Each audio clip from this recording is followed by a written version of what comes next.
Hello all and welcome to my review of The Moonbase, the Patrick Troughton story, The Moonbase. This is going to be an audio-only review, which is why the screen is black right now. I'm also in a room with some stuff on the floor, so if I bump or thump something, don't let that startle you. But if you want to put my voice on in the background for this audio-only review, then I would be much obliged. And I am going to now go into my spoiler review for The Moonbase, and I have to say, I did like this one. I really did. I hadn't seen it before. I had seen little parts of it, but I hadn't ever watched the whole thing through. This is a four-parter.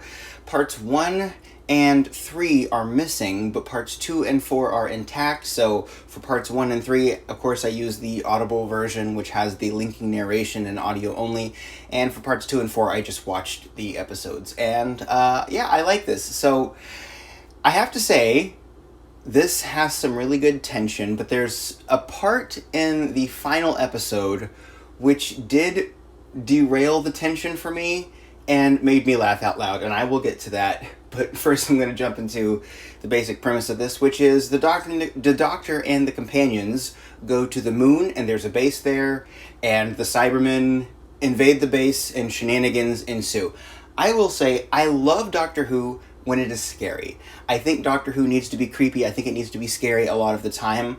I am a person who, when I was a teenager, I loved watching The Twilight Zone, the original 1950s and 60s Rod Serling version of The Twilight Zone. Loved that. So having old Doctor Who that kind of reminds me of that is great. And this episode kind of fits into that. It has an eeriness. Even the music, I think, uses a song that I've heard in other media before, like horror score that I've heard in other media, and sort of slows it down a little bit if I'm not mistaken. But it really adds to the tension here. And it's not just the Cybermen invading the base. It's not just them smashing glass and trying to walk in and everything. What I really like about this is that there is a lot of creepiness and a little bit of brutality from the Cybermen, because they are using this they're using the sugar in the base to sort of give people this virus that helps them get converted. And there's just something so sinister about that, because they have this creepy, I know I keep using the word creepy, but they have this weird looking thing that affects their nerves, and it is a slow step to them getting converted. And if they stop, if they don't do anything to you, actually the infection just goes away. So I guess that's nice of them. But it's just the idea of them sort of slowly going through and infecting everyone and trying to slowly take patients in the sick bay, which I think is a great idea. And it does lead to some tension. And I will say these Cybermen in this are a lot more scary, I think, and they're very relentless in this story. There's a particular part in the final episode which I will get to in a second. But the voices, I like them as well. That you can't really understand them all that well, but in my own headcanon, I don't really mind that all that much, because these Cybermen are like the blocky ones that we see in Classic Who, but I don't mind that you can't really understand them, because their communication is just sort of there for them to talk to the humans in the base, and it doesn't necessarily have to be perfect. They don't really care all that much. They're just trying to get their mission done. That to me actually works a little bit better than them being perfectly understandable all the time. Now, the real reason is because these episodes were only meant to be broadcast once, and probably they didn't have a ton of time to perfect the Cybermen voices, so a lot of these syllables get swallowed up by the vocoder that they're using, which is very monotone, like, "You will follow us." I was trying to do a Cybermen impression. It sounded like the Daleks, but they don't sound anything like that. But it really does, I think, help contribute to the idea that these Cybermen are just here on a mission. They're all business. Another thing that I like too is that these Cybermen are not perfectly competent either. They screw a lot of things up. They make a lot of mistakes. And in some ways that makes them almost scarier, because it's like when you have the infallible, there's something about having an infallible villain that makes it kind of unrealistic. But when you're telling a story with beings that have been converted from human beings to these villains, and you see that they're still bumbling about making mistakes sometimes, but they're still winning, that really makes you feel like, okay, these are beings that are not only very deliberate and intentional, But even if they mess up, they're going to keep going. And they're very unpredictable. They're not going to do things in predictable patterns. They could do anything in any moment, and they're still winning. And that's almost scarier, I think. So that works well until part 4. Again, I'm going to come back to part 4 in a minute. But jumping back and forth between the audible version and the episodes that are intact, it wasn't really that jarring to me. It's all pretty similar, and that's not a criticism. It's all pretty similar in terms of the aesthetic and everything. I like the plot. It's pretty engaging. There are parts that do drag because, like, especially when they're operating the Gravitron and you're sitting here watching them like, okay, now we will hit this switch, and now we will hit this switch, and now we will do this thing. It's like, it kind of just goes on, and you're like, okay, can we please go to the next scene? But it's never not interesting. It's never something where I want to turn it off, you know. And as I said, when I watch Classic Who, I watch one episode every day. I don't watch episodes back to back because these episodes were meant to be viewed a week apart. And so I think viewing them at least a day apart is much closer experience to how they were meant to be viewed. But I don't want to wait 4 weeks to watch one story of Doctor Who, assuming it's only 4 parts. So I watch one every day. And I think the tension remains. And there's always something that happens in the episode, I think, or in an episode, which helps keeps the engagement, I think. Like, there's always some new development that happens. Something is always happening that changes what's going on. And there's not really this capture and release problem that a lot of Classic Who has, because it's not really that kind of story. They have a base under siege. I think, in general, the base under siege story works better in the Troughton era because there are a ton of those stories in the Troughton era, the base under siege story. But I think it works a lot better than when you're trying to go back and forth between villains and there's different parties, and it's like, now I've been captured, now I've been released, now we have the villain, now the villain escaped. I mean, you know, so I really like that. And also it does help that it's only 4 parts. Jamie's good in this, Ben's good in this, Polly's good in this, the Doctor's really good in this. He's funny, but he's also really serious. I think there's a lot of good close-up shots of Patrick Troughton when he's doing that thing with his eyebrows. I mean, people talk about the 12th Doctor with eyebrows, but I think the 2nd Doctor has some killer facial expressions with his eyebrows, and the mop top helps too. You know, and he's just like, Jamie, what do we do now? You know, he's just, you know, it's the Cybermen, you know, and he's got that thing going there. So it's, you know, I always think about him going, it's over. It's over. You know, I always think about that. But so that was really enjoyable. So the tension's going really good. You get some brutality. There is a silly moment at the end of episode 2, though, which is it's one of those things with a script where you can have something written in a script, and if it doesn't play out behind the camera or in front of the camera, I should say, it will kind of be a little silly. Which is, there's this really creepy idea that the Cybermen are hiding in the beds in the sickbay, and they're like slowly no, that's a really creepy idea, and I like it.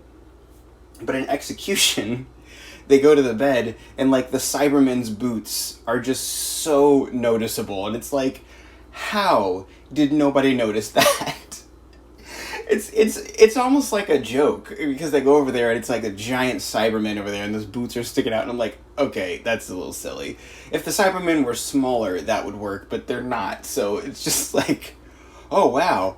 Turns out, it's like, and why are they implying that the Cybermen have been there for a while? Because it's like, hasn't anyone been checking on these patients? Did you not notice that one of the patients was made of metal? Did that strike you as odd? You know, so it is a little silly in that moment, but I think it still works. That doesn't take away from it. Okay, so episode 3 is good as well. We get a great... I know I said I'd get to episode 4, but I'm going to talk about episode 3 just real quick before I do that. Episode 3 has a great moment with him walking over the moon, and luckily, because that leads into episode 4... and episode 4 starts with that, we do have that clip still. We have the clip of the Cybermen walking on the surface of the moon.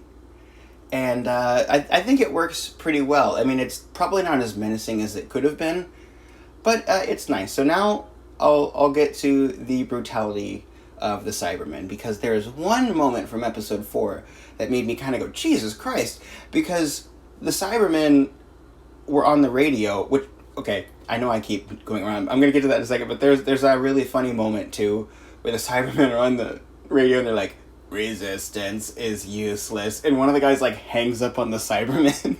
He like can't get through it. He's like, resistance is you click, and he just hangs up on the side. It wasn't supposed to be funny, but it kind of made me laugh because I'm like, yeah, they just got hung up on, and they're probably indignant about that now. But anyway, the Cybermen are on the radio again, and they're telling everybody like, hey, we're gonna do this. One of the guys that they've controlled has clocked a couple of people on the back of the head with like a rock or something, and I forget what he hit them with, but they're in there, and this guy's just going through just straight up, hurting people, and it's like, wow, and this is going on, and they don't really realize it. So now the Gravitron machine is being controlled, which if you haven't seen it and you don't know what the Gravitron machine is, I haven't gone into it, but the Gravitron machine is essentially something on the Moonbase which controls the gravity of Earth, which helps keep erratic weather under control and everything so that people don't get hurt on the Earth by the erratic weather. Maybe that's a message on climate change, I don't know. But that's what the Gravitron is. And they're in there controlling that, and they're basically saying to the Cybermen over the radio, hey, we're not going to yield, we're going to do what we want, and we are going to keep this base under control.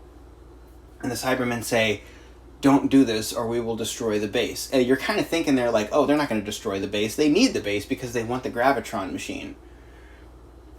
And their whole thing then is like, well, we're going to keep fighting you anyway. And it's kind of this nice moment that one of the guys stands up to them and says this kind of brave line, but then the Cybermen just take their laser and they just shoot a hole in the ceiling. And if you're counting at home, they are on the moon. So that means immediately everyone starts choking to death. And I was like, Jesus! And it was scary because they were in the middle of saying that when they actually did that. And maybe the timing was off with the filming or something, but it was a great effect because they're like, you can't do anything to control this. And they're like, we already have. And before they get to the end of the sentence, there's a big shake and a bolt of electricity. And the ceiling, there's a hole in the ceiling. And they have to try to plug it up. And they try to plug it up with a shirt, and then the shirt gets sucked through as the oxygen spills into space, and then they have to cover it up with a tray. And the only reason that they're able to get control of the base again is because the guy who's been operating the control room in there in the Gravitron has also lost consciousness because they've drained the air. So the Cybermen are kind of screwing up a lot of things, but the whole point of that was intimidation. The whole point of that was, and they don't immediately, the Cybermen don't immediately shoot another hole in the ceiling, but that's part of what makes them so sinister, as I said, is because it's they're doing this to try to control the humans in the base. They don't need to shoot another hole in the ceiling. They want them to cooperate. And yes, it knocked out the guy who's in the control room, but A, maybe they didn't think about that, and B, if they did think about that, they didn't care. They didn't care that it messed up their plan a little bit. So yeah. And the whole reason they had them in there was because they deflected a ship that was coming to rescue them into the sun. So it's just so brutal for the Cybermen. They're like, oh, here comes a ship. We're gonna knock a couple people out, / maybe even kill them with a guy that we've taken over with our cyber virus, and we're gonna have him under control so he can direct a ship into the sun. That's pretty brutal for the Cybermen. Okay, so all of that's going really well. There's a moment at the end that makes me laugh out loud. And if you've listened to me talk about classic Doctor Who, you know that a lot of the reason I enjoy the show is because it is goofy a lot of the time and you're laughing kind of at it, and then the rest of the time you're enjoying it because it's tense. And never has there been a better example than at the end of this episode, because half the episode was pretty tense and scary, and then at the end there's stuff that made me laugh out loud and just kind of enjoy the episode. Now personally, I wish that at the end of the episode they would have done something to keep that tension, and I'll explain what I would have done differently at the end of the review, I guess. But what they do is the Cybermen have shot a hole in the ceiling, they've plugged up the hole, they've taken over, the humans have taken over the control room again because that one guy lost consciousness, And now the Cybermen are like, we're going to enter the base. Okay, so they bring up their laser cannon and they try to shoot it at the base, and it deflects it away. The gravitron machine just pulls it away. Now, my first question was, if the gravitron machine pulled that away, how were they able to shoot the top of the base before? And since when do beams get affected by gravity to that extent? I mean, I know that beams can get pulled into a gravitational field because, you know, light rays in a vacuum tube and all that stuff, and space is a vacuum, I suppose. But that, to that much effect, where, like, it bends around the station? I don't know. Maybe I shouldn't be weighing in on the sci-fi, because I guess as I was saying it, that kind of makes a little bit more sense. Sorry, Doctor Who. I doubted you. But anyway, so the Cybermen do this, do not realize that their weapon's going to work, and they're like, huh. It's kind of funny to watch them on the surface of the moon, by the way, because they shoot their weapon, and then they're just kind of sitting there, like, looking at each other like, huh? It's like, you could have put question marks above their head, and it probably would have worked. But, so that happens, and then the Doctor helps one of the guys move the beam, which is a pretty compelling scene too, because it's tense, and the Doctor, Patrick Troughton's interacting with this other actor, and they're like trying to move this thing around, and there's something in the way, and I know that that's the kind of scene that could be done badly, but they're such great actors that I think that scene works well. But then, this is the silly part. They reverse the gravitational field, and the Cybermen get sucked off of the surface of the planet. But it's not done in such a way that looks like it's intense or anything. It just looks like a bunch of ballerinas on strings. It's like... And they even have these sound effects, which were recycled kind of from episode 1, because they used those in episode 1 too. But these sound effects when people jump up, which are like... Ooh, like these... And the Cybermen like fly off, and then there was this really kind of cheap looking shot earlier of these two spaceships arriving on the surface of the moon. I'm sorry if I said Mars. On the surface of the moon, and they just reverse that shot. So you have these two spaceships flying up in the sky, and it's like...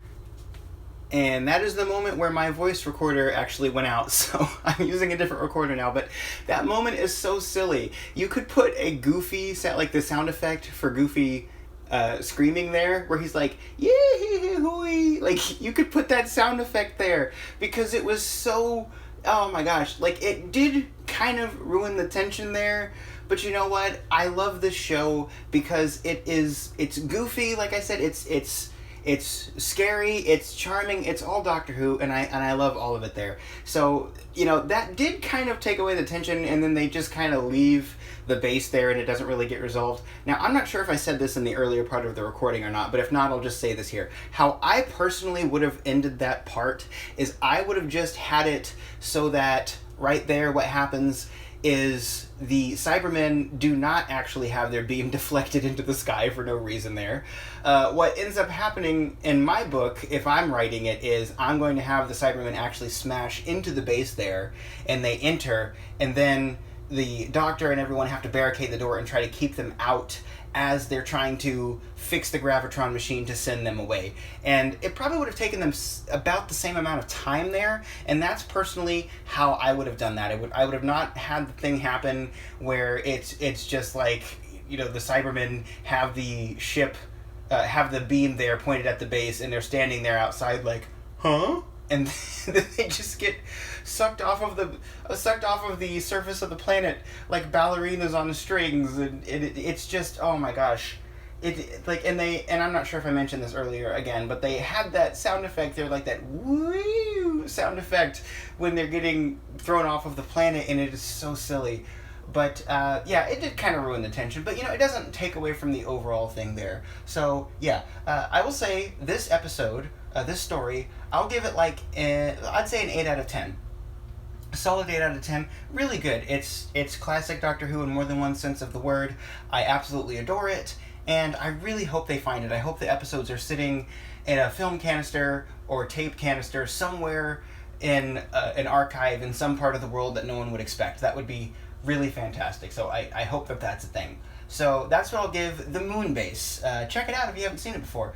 But I have to say one more thing about the Moonbase, which is there is a part of the story which is in existence of another Doctor Who story, which is in existence, which I did not know actually was not missing, and that is the beginning of the Macra Terror. I know I worded that sentence very badly. Please excuse that, but the Macra Terror, one of my favorite stories from Classic Who.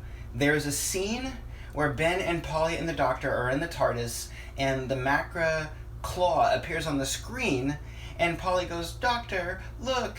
And then it kind of cuts to fuzz, and that's the end of the that's the lead-in to the new animation, but it's also the end of this. I didn't know this went right into the Macra Terror. So, as I said before, I will review the Macra Terror again.